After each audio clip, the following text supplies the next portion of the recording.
the #1 movie in the country right now, and another movie about to open. With me now, Kate Beckinsale. Hello. How are you? Very well, thank you. How was the Golden Globes? Did you have a good time? I did. I had a really good, considering you're in an outfit that's only really good for standing up. I had to sit down quite a lot and get poked by corset bones and Oh, things. yeah, that's not You fun. know, you But it forget was about that good from for year to other year. things, like our eyes, because it was the most beautiful dress. You Oh, looked thank you. stunning. Every Thank best you. dress list I've seen, every news coverage, they're like, oh, Kate Beckinsale. Wow, that's so nice. Yeah, and Yeah. it was fun. I like the Golden Globes because everybody's a bit irreverent and funny and. And Seth Rogen had a funny Seth moment was with too. you. Yeah, he did. I really didn't know he was going to say that, so that caught me off guard there. Your reaction was great, though. I mean, that's your funny side. It was great. Oh, thank you. I loved So it. much. Your movie being #1. Yes, isn't that nice? How exciting. It's lovely. It's great. I was beaten up so much during that movie. It feels like a nice reward for that. Any lasting bruises or No, I did photograph them just for posterity. Did you? But they've gone. You also have Underworld coming out. Yes. So how excited are you for that? I've never been in the position before where I've got one movie coming out one weekend, another movie coming out another week. It's crazy. It's like when you're waiting for a bus for ages and then 5 come along at once. It feels Which a bit means like you that. have a lot of work in a Lots of work. small amount of time, right? Yes, I'm going to make everyone really sick of me in quite a concentrated period of time, I think. I don't think anybody's going to get to you. These people are you guys sick of her yet? No. No. They're like, what? Kind of. You weren't really athletic growing up, Oh and my to God, see no. you kicking so much butt, it seems like you would have been. It's so funny to all my family and my friends that have known me for a long time, because I was really the person who was, had kind of a complicated hairdo or a high-heeled platform boot or something. I didn't really want to run very much. That was really me, yeah. I wasn't really like to sit and read a book. So the fact that I'm running about hitting people is completely silly. You've also had to get back into the outfit. How do you stay in Right. such incredible shape? I mean, mainly I do yoga, that's it. And Really? and I'm horrified that I've become this person who's into yoga. And I don't have Buddhas everywhere and, all that stuff. But I find it just keeps me in shape, and you get to lie down at the end for 5 minutes, which is the key that keeps me in the game. Yeah. How did you get into it, though? As if that wasn't something that you... It wasn't. I'd never worked out in my life before I did Pearl Harbor. I mean, English people at that time just didn't set foot in gyms ever. Uh-huh. So that was a horrifying shock to me. And then I sort of hurt my back or something a little bit. And so someone said, well, maybe you should do yoga. And I preferred it so much to all the weights and everything. I like it too. I just haven't fully shifted over Have you yet. not? Yeah. I mean, that's probably good to mix it up. But I think it's now you get to lie down and be relaxed for 10 minutes. That's what keeps me going.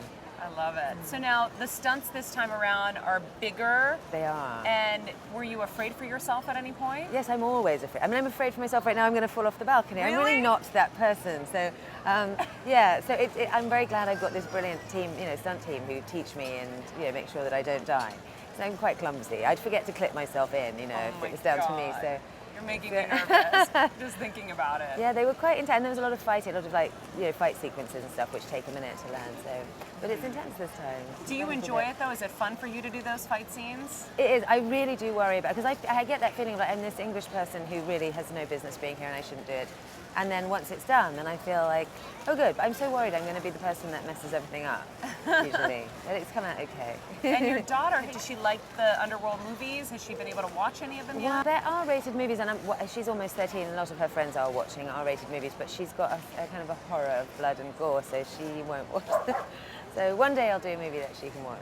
Got hopefully. it. You're in Total Recall as well, I am, right? yeah. You're playing a villain in that? Yes, my first one ever. That's what I was going to say. You've never done that before. How excited were you to take that role on? She's such a brilliant part. She's just so kind of psychotic and messed up and evil, but thinks she's doing the right thing, which I think all good villains do. But it's very fun, very fun part. It's nice to not always be earnest and fighting for the good guys. So get a little twisted. It's fun. Your husband directed that. He did, yes. Okay, so what is that like? How does the audition process work? And has there ever been a role that he was like, oh, I don't know, I'm considering some other people? Well, how I does was that a bit work? offended because he did Die Hard 4, and I thought everyone's seen Bruce Willis playing that part. So, maybe John McClane could be Jean McClane. He was like, yeah, haha. No, but I'm kidding. So this one actually, when he was writing it, and he was writing it with me in mind, which I was semi-offended about because it's this kind of bitchy, horrible wife. I have no idea why you thought of me. That's so unflattering and mean. But then actually, when I accepted Underworld, the dates didn't work out at all. So he was really looking for somebody to play the part, and then his movie got pushed back a couple of weeks. So I got this quite terrifying phone call 2 weeks before Total Recall started saying, actually, would you No way. Oh my God, okay. Yeah. So Wow. I had 4 days between the movies. To prepare? Yeah, 4 No days. way. Well, Underworld finished, then 4 days later I started. I was actually kissing Colin in a bed 4 days later, thinking, okay, where am I? That's This is intense. Yeah, it was. It was Wow. intense. The other thing I love about you is that you speak so many different languages. Right. Tell me, you're fluent in Russian and in French, right? Yes, I mean, I wouldn't necessarily, I mean, I was fluent in Russian. I haven't really practiced it, obviously, in the last decade as much. But French is, you know, I've lived in Paris for a year, so that kind of got very cemented. And then I did German as well.